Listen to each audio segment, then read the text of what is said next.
Gusto de recibir ahora en esta segunda media hora a Óscar de los Santos, ex intendente de Maldonado, ex diputado del Frente Amplio por nuestro departamento, actual dirigente de esta fuerza política. Gracias por estar, Óscar. No, gracias por la invitación, un gusto. Como siempre es importante ir actualizando, ir hablando de cómo está trabajando el Frente Amplio en nuestro departamento, ¿verdad? Y de bueno, cómo continúa el trayecto, la figura de Óscar de los Santos a nivel político partidario aquí en Maldonado, en donde han tenido ustedes varias actividades, ¿verdad? Estuvo el referéndum por la ley de urgente consideración y después han tenido otras instancias de diálogo con los vecinos, ¿no? Sí, ahora el referéndum participamos en la campaña firma cuando el Frente Amplio nos convocó y después en la misma disputa por el sí, Maldonado se mantuvo una correlación de fuerzas similar a la de septiembre de la elección departamental, con algunos circuitos que el sí ganó en algunos barrios y con alguna votación interesante en la zona de clase media, lo que nos indica, primero, el referéndum no fue convocado por el Frente Amplio, no quiere decir que esa gente vote izquierda, pero es gente que tiene una visión progresista de las relaciones sociales y cómo resolver y abordar los conflictos. Y creo que es una lectura que el Frente Amplio está haciendo ahora a través de este plan de movilización. Hoy está reunido el plenario departamental. Todos los jueves se reúne, ¿verdad? Se reúne la mesa todos los jueves. La mesa todos los jueves. Y se reúne el plenario. Los compañeros del 78 tienen una delegación que está allí.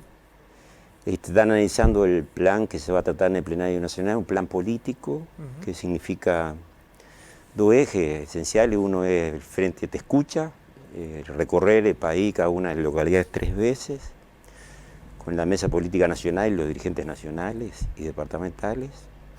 Y la otra es la comisión de programa, está encabezada por Fernando Pereira, la otra es la comisión de programa por el compañero Early y otros compañeros, que con la organización política y los actores sociales van a empezar a construir el programa de cara al 2024. Supongo, hoy se está analizando la avenida de estos dos espacios de trabajo y supongo que Maldonado, la dirección del Frente Amplio, le va a dar una continuidad para preparar en sintonía lo que es el programa nacional con los programas departamentales. Pero hay un cambio de actitud y hay una situación, yo creo, interna muy favorable. El Frente Amplio debe volcarse más a los barrios, a las calles, pero hay una interna que respira distinto, en buen ambiente. Y en ese contacto con el vecino de Los Santos, ¿qué le dice el vecino? En este último tiempo, ¿verdad? Hay momentos difíciles, siempre cuando viene el invierno y este tipo de épocas, pero además también con todo lo que ha pasado en el país, ¿no? ¿Verdad? Respecto a no solamente en el país, en el mundo, respecto a la emergencia sanitaria, que si bien ha cesado, esto continúa, hay que seguirse cuidando. ¿Qué le dice el vecino de Maldonado? La preocupación de la gente cuando salimos de la calle es los precios. Sí, y la falta de trabajo, ¿no? Y la falta de trabajo, aunque esencialmente tiene que ver con los precios y la pérdida del poder de compra. La gente lo que se ve es que va al almacén y compra menos. Cuando voy a San Carlos a comprar, cuando vengo a la feria, a San Carlos, yo estuve en Maldonado, hay un ambiente de sentir que lo que ganaba aún trabajando no le da para lo mismo. Y esto se ve agravado con el incremento de los combustibles y de las tarifas públicas, de la telefonía, UTE y OCE. Con cosas muy llamativas porque el pueblo uruguayo fue convocado a votar este gobierno para vivir los mejores 5 años. Y sobre la base de la promesa de la baja de las tarifas públicas. Y las tarifas públicas estaban por arriba del IPC, del índice de precios de consumo, y por arriba, muy por arriba, del índice medio salario. Cosa que en los gobiernos Frente Amplio no pasó. Siempre la gente se molestaba, pero si uno mira, la gente podía comprar más combustible, consumir más energía, o vincularse a los sistemas informáticos mucho más por el poder de compra que tenía que lo que hoy puede.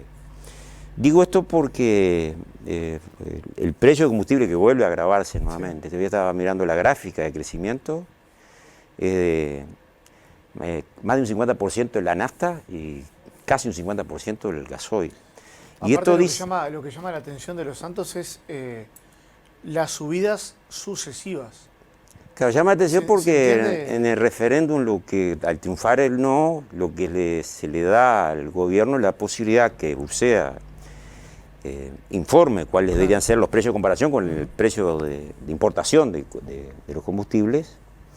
Y allí el Poder Ejecutivo toma decisiones, siempre por debajo de lo que le recomienda URSEA, pero lo toma cada mes, cada 2 meses. Claro, Esto se hacía antes anualmente, y eso permitía proyectar y programar mejor Incluso hasta cuando comenzaba el año.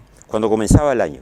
El Cosa primer día que del Frente año. Amplio planteó no aumentarlo en el 2020 y el gobierno igual lo aumentó, aunque el petróleo bajó y el Frente Amplio tenía reservas de petróleo comprado.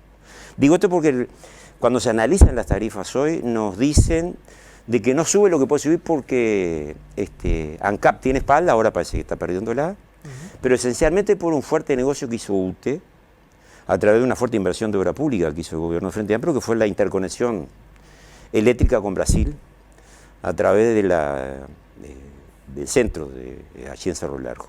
Y esto permitió, junto con la energía eólica, reducir costos y efectivamente los países vecinos precisan energía y le compran. Es la primera vez que, durante el gobierno de Frente Amplio dejamos de comprar energía, que siempre dependíamos de lo que nos vendían los vecinos, y pasamos a venderle valor agregado. Energía, porque tenemos producción eólica, biomasa, tenemos la solar y la hidroeléctrica.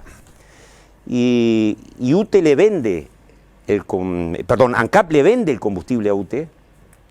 UTE hace ganancia extraordinaria vendiendo energía al exterior, y eso dice el gobierno, como UTE tiene ganancia extraordinaria, subsidiamos los aumentos que deberían ser mayores y no lo aumentamos.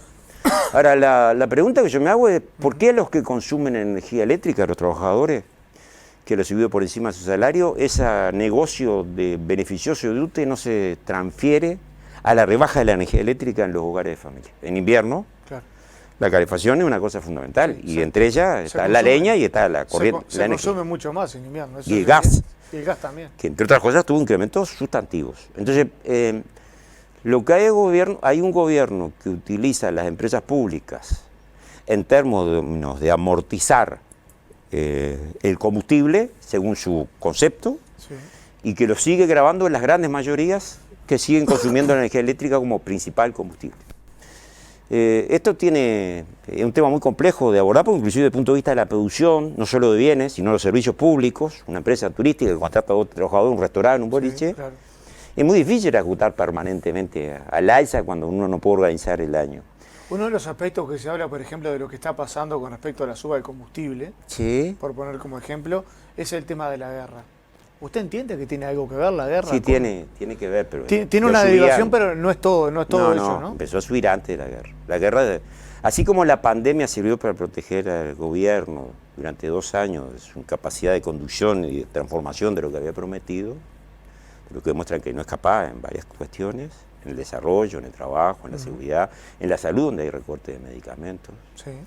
En la transferencia de recursos a los gobiernos departamentales y de los gobiernos departamentales a los locales, ¿no? Yo recién escuchaba al alcalde Pereira, que es un muy buen vecino en San Carlos, y estaba reunido con los concejales de la 738 el otro día, las compañeras y compañeros, y sí, el comedor en San Carlos funciona con menos gente porque es presencial. Claro. Y allí hay una serie de conflictos intrafamiliares que se distribuía con vianda, y hoy yo no sé dónde está comiendo esa gente. La situación de necesidad en San Carlos, como en el resto del departamento, no son esas 300 personas. Y yo creo que se debería revisar el criterio de la vianda, porque no es un problema de asistencialismo. Es que si el gurí es en la casa de aquella persona que no está porque fue procesada o porque dentro de los conflictos sociales fue abandonado, ese niño va a crecer sin el básico de alimentos que le permita después desarrollarse. Y vamos a tener un problema de convivencia y de violencia mayor que hoy tenemos. La inversión social del gobierno ha sido por debajo de lo que fue en el resto del mundo, y el gobierno se pone una cocarda que dice: yo logré ahorrar 350 millones de dólares más de lo que me tenía como meta, dice el gobierno nacional, ¿no? La pregunta es si ese ahorro no se puede transformar en inversión, como propone el Frente Amplio, incrementando particularmente los aspectos vinculados a generar un mecanismo de estabilizar los combustibles, pero también de fortalecer las asignaciones familiares para sectores más vulnerables y no tan más vulnerables, porque hay sectores de trabajadores que antes podían llegar a fin de mes y ahora el mes se le alargó mucho, ¿no? Cualquier trabajador público, policía, docente, significa en el año 12 jornales menos lo que significa la pérdida de salario real. Y en los trabajadores privados en algunos casos es más. No así en la construcción, que tuvo un buen convenio porque un sindicato fuerte, pero sí en el sector privado el mes, el sueldo se acaba antes que el mes, bastante antes que antes. Entonces, allí se necesitan políticas redistributivas que el gobierno, por su propia composición y su concepción política y ideológica, nos lleva adelante, porque confía en el derrame. Y hay gente, dirigentes políticos, medios, que creen que ese es el camino que hay que seguir, que cuando la economía crece, la copa se llena y derrama agua y los de abajo que están esperando una gota de agua esperan que caiga. Si no hay políticas activas de la redistribución del ingreso, que es lo que hizo el Frente Amplio, lo que está demostrado, que esos sectores el año pasado, los grandes agroexportadores, ahorraron en bancos locales e internacionales 9.000 millones de dólares. Un pedazo de la torta, ese poquito de agua que subió la copa, no derramó y fue a los mismos bolsillos de siempre.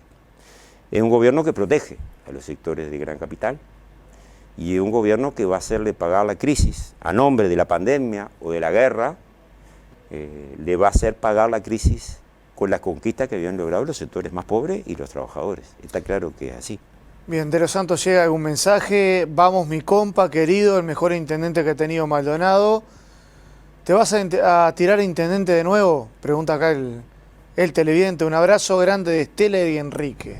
Estela y Enrique son compañeros conocidos, son amigos y me quieren pila. Pero yo no sé si ese es el sentido de Frente Amplio en un momento. Los quiero. Todavía van a no. tener otro nieto más. Bien. Y digo porque los conozco y no estaba programado, pero no, falta mucho tiempo para eso, sí. Y el Frente Amplio Maldonado tiene que discutir. Pero es claro que es un candidato natural ahora. Yo qué sé si es natural. Para afuera sí.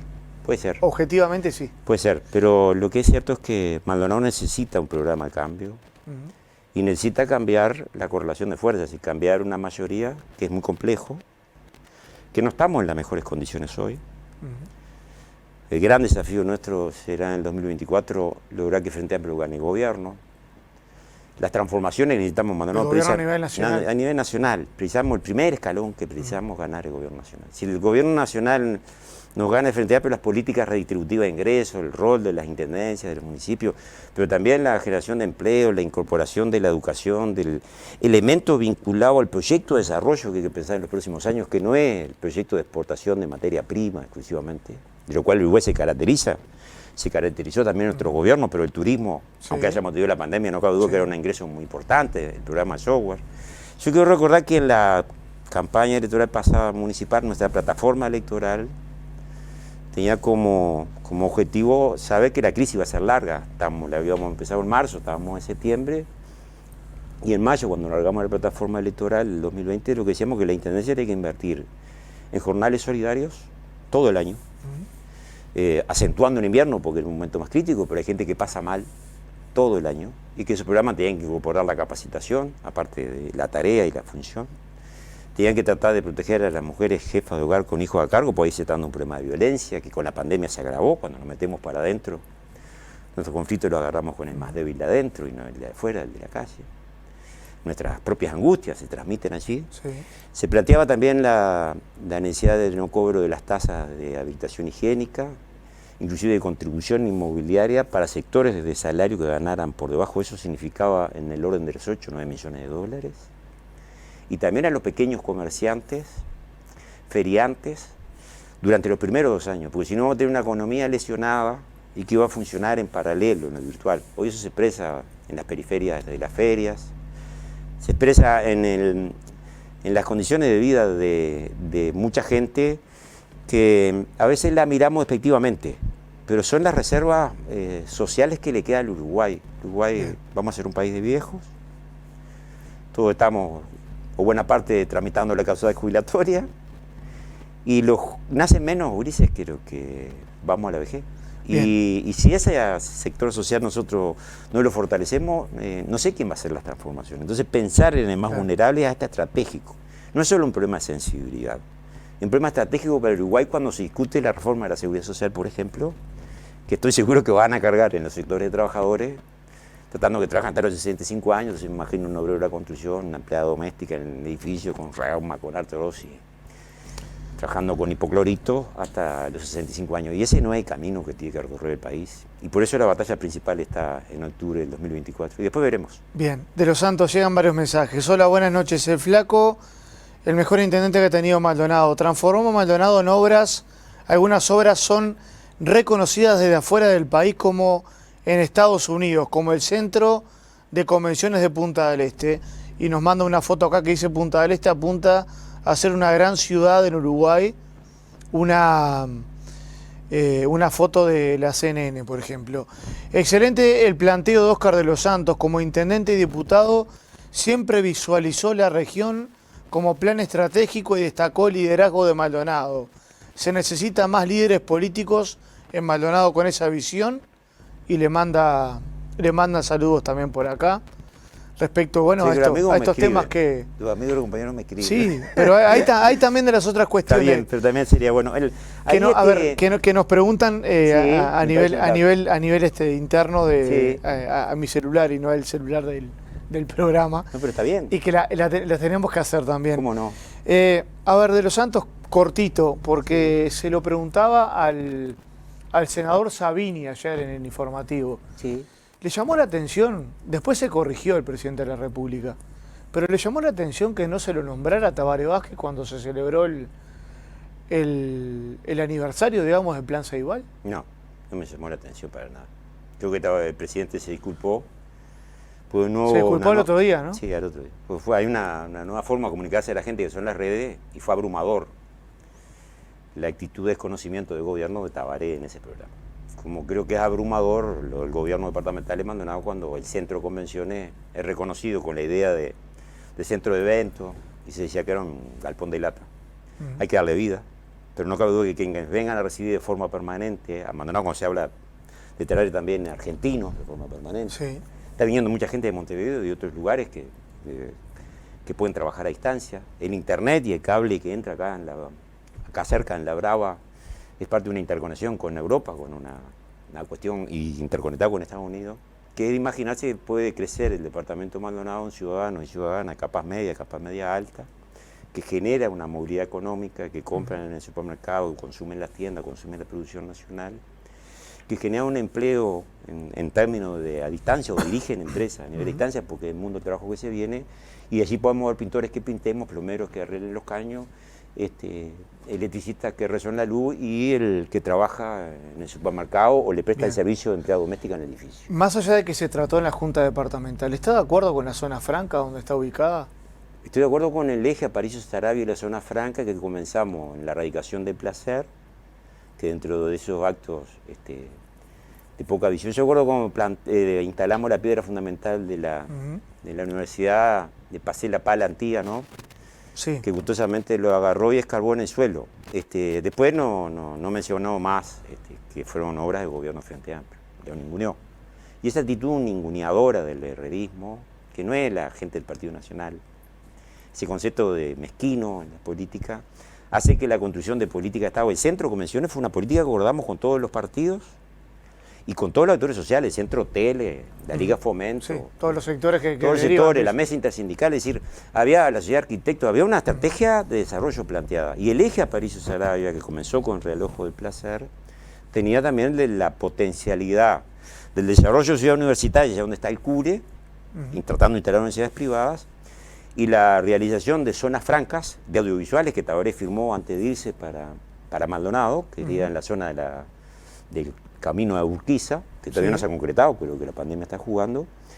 Y no cabe duda que es imaginarse que puede instalarse Maldonado empresa. El problema es que el lugar no es ese. En el eje Aparicio-Saravia ya estaba, pero agarran la zona de amortiguación del humedal. Si yo lo único que quiero es que la gente se imagine el Maldonado de los próximos años con el drenaje de toda una ciudad impermeabilizada, porque se le puso cordón cuneta, pavimentos. Los pluviales decantan hacia el lado de la cañada que termina en la 23 en La Mansa, ¿verdad? Digamos de Rubel, y la otra termina hacia el humedal. Esa zona de amortiguación lo que hace es filtrar las bolsas, los primeros niveles de contaminación, y después el humedal lo que hace es biodegradar los organismos que los seres humanos regamos cuando tiramos el pucho o cuando cuando el camión contenedor de basura, que dicho sea de paso, están bastante hechos pedazos en buena parte del departamento, vuelcan en el camión que viene a recogerlo, o la gente que no cuida. Ese humedal, si no lo cuidamos, el problema que tiene es que va a hipotecar, y puede llegar a inundar una parte de Maldonado, va a hipotecar las costas en la salida del arroyo Maldonado, en la zona de La Brava.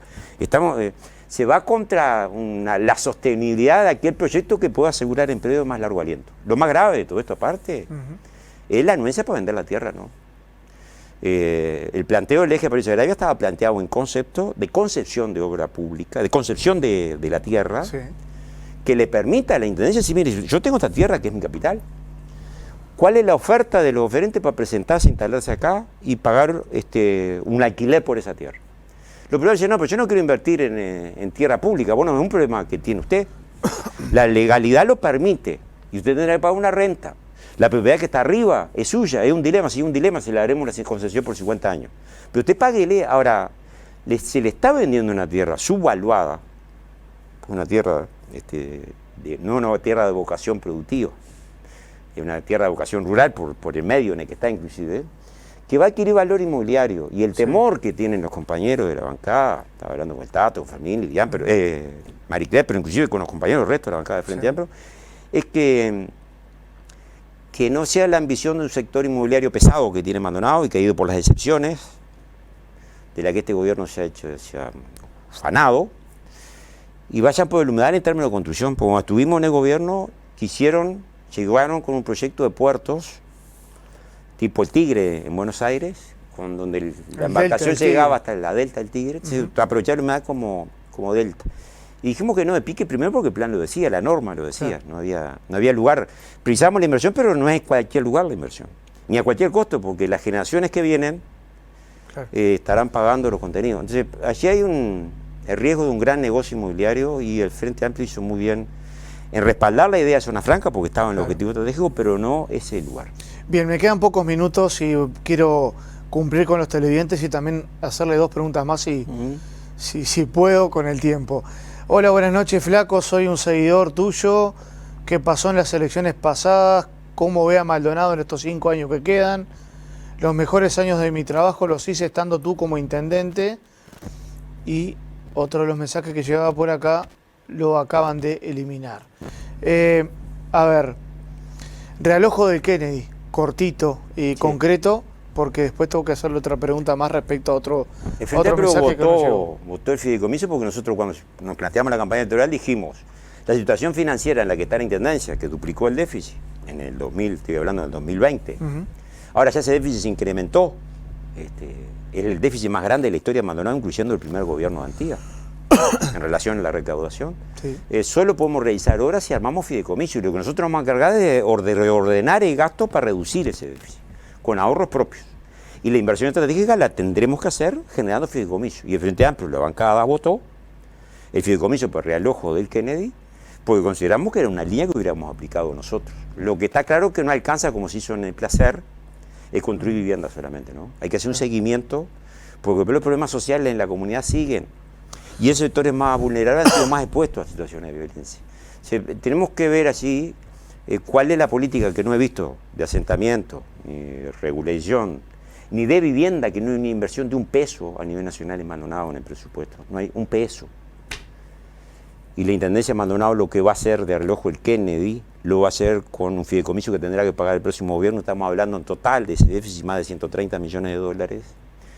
Entonces, estamos de acuerdo en lo que hizo el Frente Amplio, pero queremos advertir que la Intendencia todo lo que hace endeudándose más, ¿no?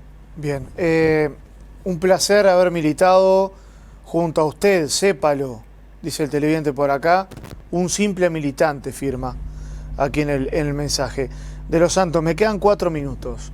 Quiero decirle que soy un simple militante igual que él.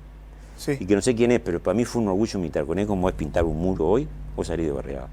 La izquierda tenemos militantes. En un lugar, en un momento dado podemos estar en un lugar. Pero el alma esa de militante y de orgullo de ser militante de Frente Amplio, lo comparto con él desde el llano, igual que él ahora. Perfecto. Es bueno el mensaje porque justamente también está escribiendo ahora. Lo último, hoy estábamos en contacto en el informativo con el doctor Darío Pérez. ¿Le llama la atención que haya vuelto al ámbito político, a la palestra política, y que quiera formar una nueva corriente política, pero dentro del Partido Nacional? ¿Le llama la atención eso? Sí, Darío fue 25 años diputado de Frente Amplio, ¿no? Que se haya ido, quiero decir que en una nota que usted me hizo, dije en el momento que dudaba que se fuera, por los vínculos que se estaban creando con Antía. Me llama la atención, sí. No tengo explicación en la cabeza. Quien fue representante de Frente Amplio 25 años en este departamento, un día diga me voy del partido porque no me convence. Creo que nos hace mal. Primero, creo que le quita fuerza al Frente Amplio, porque es un referente y un tipo progresista, mi relación de amistad no existe con él, pero tiene una sensibilidad particular y todo el mundo lo reconoce como un buen médico y un buen tipo. Tendrá su carácter, tiene su formación caudillesca, tiene una forma de liderazgo que no comparto, pero que lideró una parte de la izquierda y el Frente Amplio ganó porque estaba Darío Pérez y Enero Alcorta. Esos son los datos de la realidad. Eso nos debilita. Veremos cuánto, porque también es cierto que Frente Amplio con la revolcón que tuvo en octubre ya habíamos perdido, con Darío Pérez, el Flaco de los Santos y con Alcorta.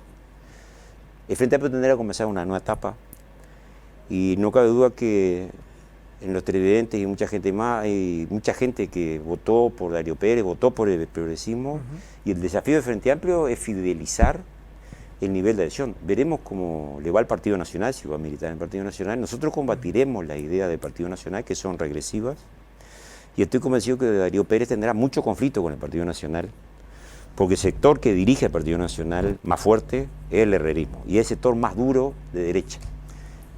Creo que tendrá conflictos, será su administración, pasa a ser su problema, el nuestro ayudar a construir Frente Amplio. El último mensaje, Flaco, soy militante joven, pero precisamos fuerza, nuevo pensamiento. Está pidiendo otro de los televidentes o de las televidentes. Sí, nos faltó la construcción, yo creo que lo que quiere decir, supongo, es la construcción de un relato del conjunto de la izquierda. El Frente Amplio no sintió el gobierno como propio, una parte del Frente Amplio, aunque participó casi todo el Frente Amplio en el gobierno, y era como el gobierno de Flaco, y eso nos pone una responsabilidad enorme también, ¿no? Claro. Yo creo que cometimos errores, el conjunto del Frente y yo particular, pero no cabe duda que los gobiernos fueron del Frente Amplio. Flaco era el intendente, pero el gobierno y los equipos de gobierno, y los que sudaron la camiseta, aquellos que inclusive ya no están, que se nos murieron, muchas veces enfermos por la propia situación, aquellos que tenían las mismas condiciones económicas que entraron y no se enriquecieron en la intendencia, que merecen nuestro más alto honor haber militado con ellos en el gobierno, eran militantes. Y no construimos ese relato de por qué hacíamos las cosas, y a veces lo construimos sin la gente. Y creo que ahí hay un error que no podemos volver a cometer. Ahora sí, la última, antes de despedirlo, ¿cómo Maldonado pudo votar el mundo aparte de Antía? Me quedo con ese Maldonado más transparente de 2005 a 2015. Es uno de los últimos mensajes, sí. Y agradecemos a todos por haber escrito, por haber estado en sintonía. Maldonado necesita otro gobierno, y lo necesita un gobierno de otro perfil, porque tiene enormes oportunidades, estoy convencido, igual que el país. El problema es cómo aprovechar esa oportunidad para la gran mayoría, y para que los pocos vivos no sean los que se enriquezcan, y para que el clientelismo, utilizado como una herramienta donde el voto se transforma en una forma de pago de los derechos que tienen los ciudadanos. Los derechos no son mercancía, ni el voto es moneda de pago. Y los gobiernos del Partido Nacional lo han aprovechado, jugando hasta con las canastas y con las necesidades básicas, y eso no se hace. El planteo de nosotros para derrotar esa concepción tenemos que dar una batalla cultural. No podemos derrotarla con la misma práctica, pues sería cambiar la bandera de gobierno, pero tiene una práctica que es elitista, va dirigida a los sectores de poder y a los amigos del gobierno. Nosotros gobernamos para todo. La gente del Frente Amplio, algunos Frente Amplistas se enojaban porque ingresaban a los concursos, sorteos, gente blanca y colorada. Bueno, era por eso, gobernamos para todos. Y eso sí podemos dar más fe, como que creamos el expediente electrónico y todas las resoluciones del intendente estaban en la página web, y los ediles no tenían que ir a la justicia para pedir información como hoy pasa, porque es escasa y nos enteramos cuando el Tribunal de Cuentas viene y observa que dice el déficit que tiene es más grande que el que dice, le dice a la actual de la administración. O sea, cuando los ediles nos comentan eso, nos sentimos orgullosos de haber participado de ese gobierno que llevó la izquierda y los progresistas en general a una transformación muy importante en Maldonado. Oscar de los Santos, el agradecimiento por haber estado junto a nosotros esta noche. No, gracias a ustedes por la invitación.